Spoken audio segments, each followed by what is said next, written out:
जय हिंद दोस्तों, मैं एचएम आप सभी का अपने YouTube चैनल सरकास्टिक थिंकर पर हार्दिक स्वागत व अभिनंदन करता हूं। जैसा कि आप सबको पता है कि कल मैंने क्लास 9 की बायोलॉजी स्टार्ट की थी, उसका पार्ट नंबर 1 अपलोड किया था।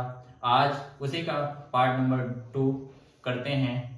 चर्चा करते हैं कि कल मैंने आपको छोड़ा था प्रोकैरियोटिक सेल्स और यूकैरियोटिक सेल्स क्या होती हैं।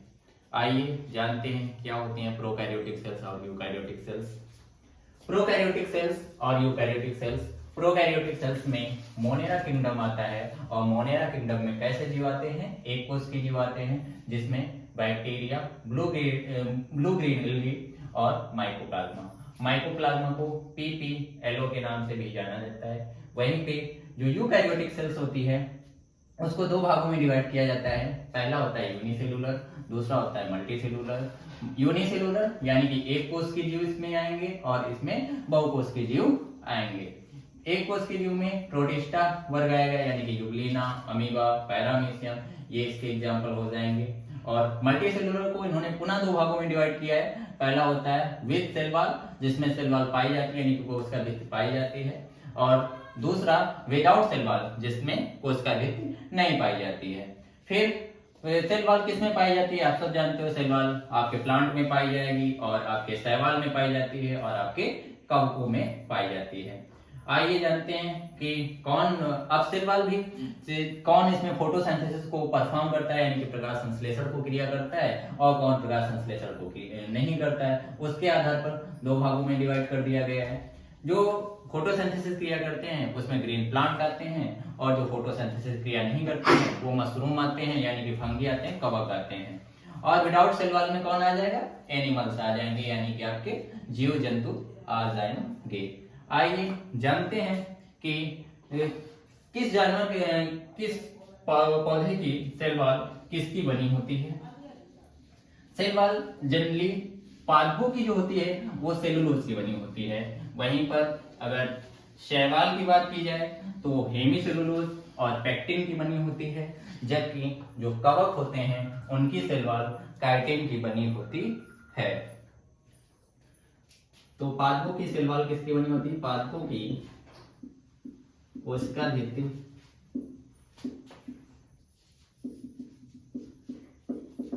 सेलुलोज की बनी होती है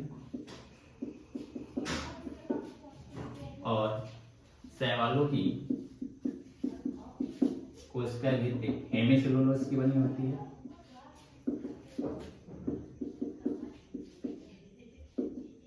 पेक्टिन की बनी होती है। और वहीं पर जो कवक होते हैं, कवक की कोशिका भित्ति आपकी काइटिन की बनी होती है।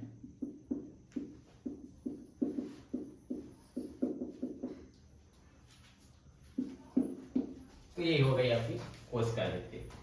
आइए जानते हैं कि किसी भी कोशिका में कौन कौन से सेल ऑर्गेनेल होते हैं यानी कि कोशिकांग होते हैं, उसके विषय में। पहला है आपका माइटोकॉन्ड्रिया, जिसको कोशिका का पावर हाउस भी कहा जाता है। क्लोरोप्लास्ट यानी कि हरित लवक हो जाता है। एंडोप्लाज्मिक रेटिकुलम, अंतःपदबी जालिकाएं जिसको बोला जाता है। गोल्जी बॉडी, लाइसोसोम, लाइसोसोम को आत्महत्या की थैली भी कहा जाता है और इसको सुसाइडल बाइक के नाम से भी जाना जाता है। वहीं पर जो राइबोसोम्स होता है, राइबोसोम्स को प्रोटीन फैक्ट्री के नाम से जाना जाता है। और वाइक्यूल्स जिनको रिक्तिकाओं के नाम से जाना जाता है। और वाइक्यूल्स जो होती हैं ये पादपों में बड़ी पाई जाती हैं, पादपों में बड़ी पाई जाती हैं, जबकि आपके जो एनिमल्स होते हैं यानी कि जानवर होते हैं या जीव जंतु होते हैं उनमें ये छोटी पाई जाती है। वहीं पे न्यूक्लियस, जिसे कोशिका का नियंत्रण करने वाला के आर्गन बोला जाता है या कोशिका का मस्तिष्क भी इसी को बोला जाता है। और न्यूक्लियोलस, जिसको केंद्रिका बोला जाता है। और प्लास्टिड जो होती है इसको लवक की संज्ञा दी जाती है। आइए अब इसमें से आपको बता देते हैं कौन डबल मेम्ब्रेन होता है यानी कि कौन दोहरी झिल्ली से घिरा हुआ होता है और कौन किसमें एक सिंगल मेम्ब्रेन होती है। तो इसमें जो माइटोकॉन्ड्रिया होती है, माइटोकॉन्ड्रिया ये डबल मेम्ब्रेन होती है और आपका न्यूक्लियस जो होता है ये डबल मेम्ब्रेन होता है यानी कि दोहरी झिल्ली से घिरा हुआ होता है। और जो प्लास्टिड होता है ये भी आपका डबल मेम्ब्रेन दोहरी झिल्ली से घिरा हुआ होता है। आइए थोड़ी सी चर्चा करता हूं कि क्या होती है। साइटोप्लाज्म के विषय में बता देता हूं, साइटोप्लाज्म क्या होता है और प्रोटोप्लाज्म क्या होता है। साइटोप्लाज्म और प्रोटोप्लाज्म। साइटोप्लाज्म जो होता है ये कोशिका के अंदर, ये आपकी मान लो कोशिका है और कोशिका के अंदर बहुत सारे सेल ऑर्गेनल होते हैं जिनको कोशिकांग बोला जाता है। ये आपके मान लो सेल ऑर्गेनल है। इनमें एक तरल पदार्थ पाया जाता है, उसी को बोला जाता है साइटोप्लाज्म। यानी कि कोशिका के अंदर पाए जाने वाले तरल पदार्थ को साइटोप्लाज्म कहा जाता है। क्या कार्य होता है, अगर मान लो कि साइटोप्लाज्म को मैं कोशिका से हटा देता हूं तो क्या होगा, तो एक समस्या क्रिएट हो जाएगी कि जितने भी कोशिकांग होंगे वो आपस में क्या हो जाएंगे, आपस में चिपक जाएंगे और आपकी जो कोशिकाएं होंगी वो सही से वर्क को नहीं कर पाएंगे या बोले तो डेड हो जाएंगी। प्रोटोप्लाज्म क्या होता है, प्रोटोप्लाज्म को जान लेते हैं, किसको कहते हैं। साइटोप्लाज्म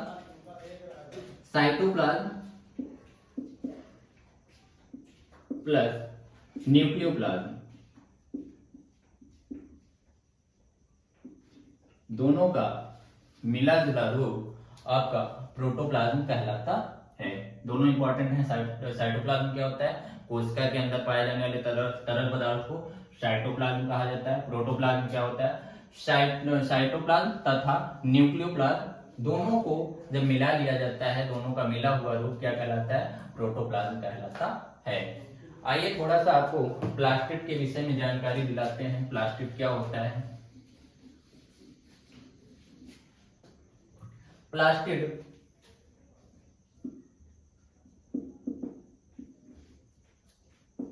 को हिंदी में लौह बोला जाता है और प्लास्टिड की जो खोज करने वाले वैज्ञानिक थे उनका नाम था हेकल। नाम याद रखना, हेकल नामक वैज्ञानिक ने इसको खोजा था तथा सिम्पर नामक वैज्ञानिक ने इसको नाम दिया था। प्लास्टिड नाम किसने दिया था, सिम्पर ने दिया था और हेकल ने इसको खोजा था।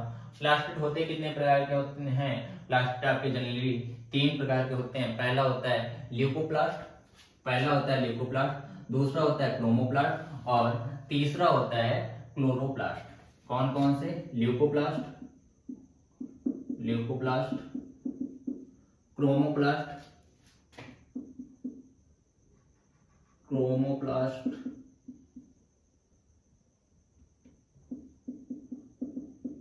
और लास्ट होता है आपका क्लोरोप्लास्ट।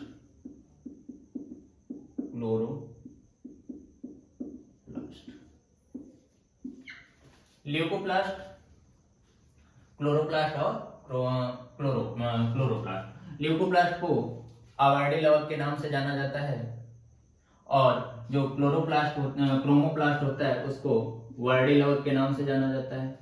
इसको वर्डी लवक के नाम से जानते हैं और इसको आवर्डी लवक के नाम से जानते हैं। वहीं पर जो क्लोरोप्लास्ट होता है इसको हरित लवक की संज्ञा दी जाती है।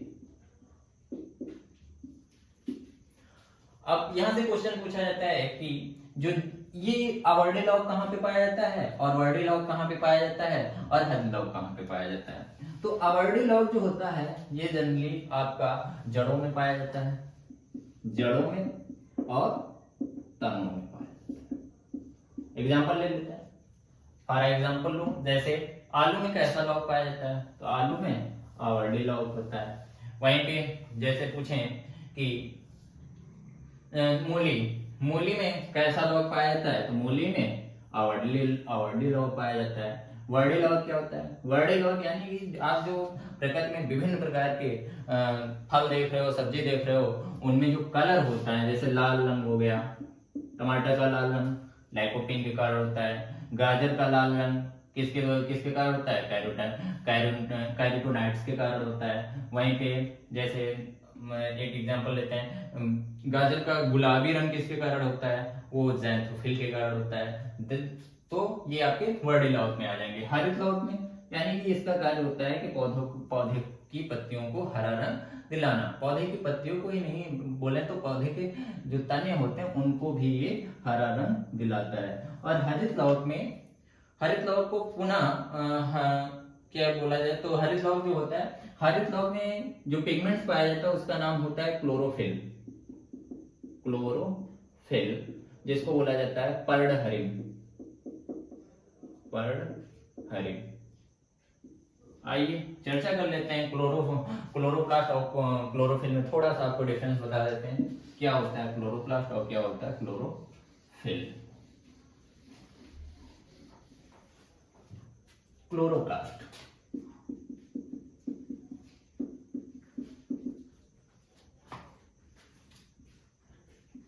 और क्लोरोफिल।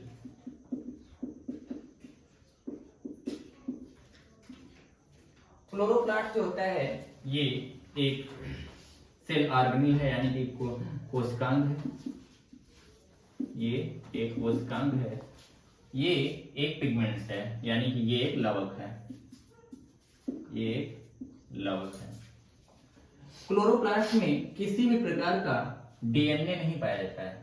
क्लोरोप्लास्ट में किसी भी प्रकार का डीएनए नहीं पाया जाता है। और क्लोरोफिल में डीएनए पाया जाता है। क्लोरोप्लास्ट के किसी भी प्रकार के टाइप्स नहीं होते हैं, यानी कि इसके प्रकार नहीं होते हैं, प्रकार नहीं होते हैं। लेकिन वहीं पे जो क्लोरोफिल होता है इसके प्रकार पाए जाते हैं। कौन कौन से वो प्रकार पाए जाते हैं क्लोरोफिल के? क्लोरोफिल के मुख्यतः 5 प्रकार होते हैं। पहला होता है A, chlorophyll A, chlorophyll B, chlorophyll C, chlorophyll D, chlorophyll F. ये बेसिक अंतर है क्लोरोफिल और क्लोरोप्लास्ट में। आइए बता देते हैं आपको कि प्रोकैरियोटिक सेल्स और यूकैरियोटिक सेल्स में क्या डिफरेंस है। प्रोकैरियोटिक सेल्स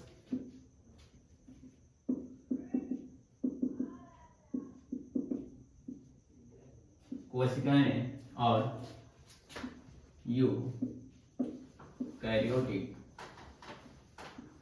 कोशिकाएं। जो प्रोकैरियोटिक कोशिकाएं हैं इनमें विकसित केंद्रक नहीं पाया जाता है, यानी कि absent होता है। विकसित केंद्रक absent होता है। इसमें जो होता है विकसित केंद्रक पाया जाता है। विकसित केंद्रक पाया जाता है। इसमें हिस्टोन प्रोटीन अनुपस्थित होती है। हिस्टोन प्रोटीन नहीं पाई जाती है और इसमें हिस्टोन प्रोटीन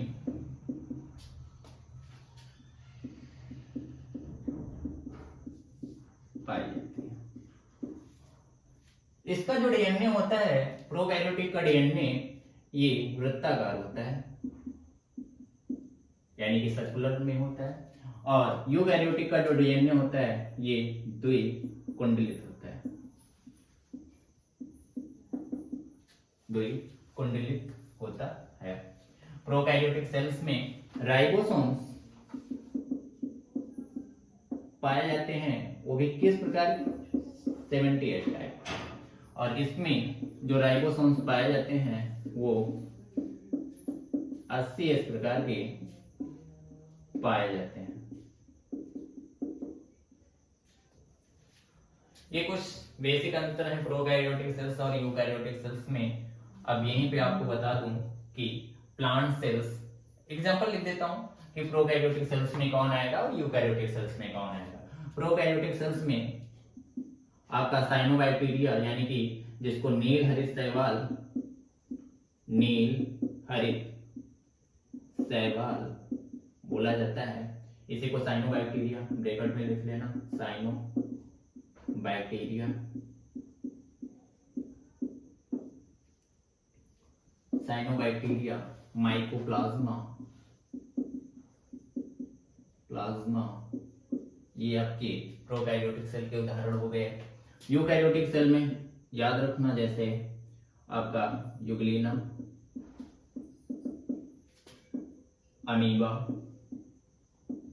पैरामीशियम, ये कैसे हैं, ये एक कोशिकीय हैं, ये एक कोशिकीय हैं। इसी में जो बहुकोशिकीय आएंगे उसमें आप कवक को रखना, जंतु को रखना और पादप को रखना, ये भी इसी के एग्जाम्पल हैं। आइए अब जान लेते हैं कि जंतु कोशिका और पादप कोशिका में क्या अंतर है। बेसिक अंतर बताऊंगा, बाकी आप लोग पढ़ सकते हो बुक में अपनी। जंतु कोशिका व पादप कोशिका, पहला तो अंतर यही हो जाएगा कि जंतु कोशिका में सेल वॉल नहीं पाई जाती है, यानी कि सेल वॉल एब्सेंट होती है। कोशिका भित्ति अनुपस्थित होती है और इसमें कोशिका भित्ति पाई जाती है।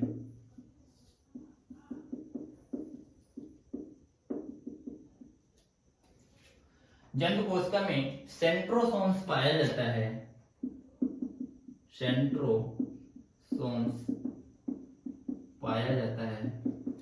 ये इंपॉर्टेंट है आपके लिए कि सेंट्रोसोम्स किसमें पाया जाता है, जंतु कोशिका में पाया जाता है। पादप कोशिका में सेंट्रोसोम नहीं पाया जाता है।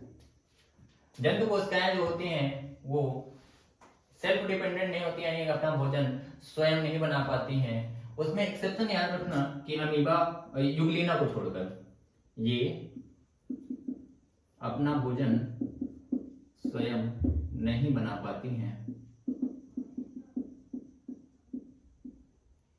यह एक्सेप्शन है, यानी कि अपवाद है युगलिना। क्यों नहीं बना पाती हैं, इसके पीछे का कारण है कि जंतु कोशिका में क्लोरोफिल यानी कि पर्णहरित नहीं पाया जाता है और ये अपना भोजन स्वयं बना लेते हैं। ये अपना भोजन जनरली स्वयं बना लेते हैं, क्योंकि अभी मैंने आपको बताया कि कवक क्या है, कवक भी एक प्रकार का पादप ही है, लेकिन वो क्या करता है, वो भोजन नहीं बना पाता है, तो ये भोजन अपना स्वयं बना लेते हैं।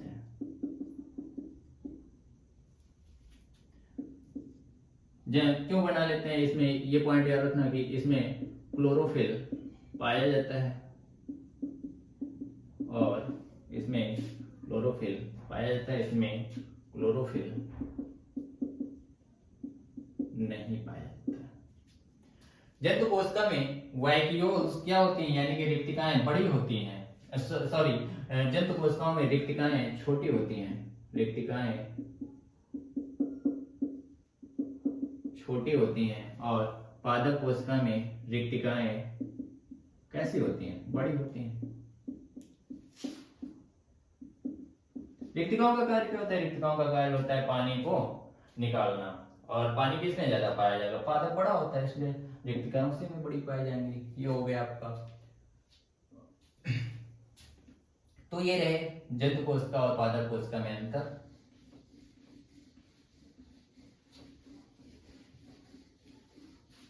तो आज की वीडियो यहीं पे खत्म करता हूं, आज की क्लास को, और कल से मैं आपको एक एक क्वेश्चन पढ़ाऊंगा डिटेल से, इसलिए चैनल को लाइक करना, कमेंट करना, वीडियो नीचे कमेंट में ये जरूर बताना वीडियो कैसी लगी। अगर कोई सजेशन देना होगा सजेशन देना, अगर किसी प्रकार की कोई गलती हो जाती है तो उसको कमेंट में जरूर बता देना, मैं कमेंट को पढ़ूंगा और उसको सुधार करने की कोशिश करूंगा। धन्यवाद।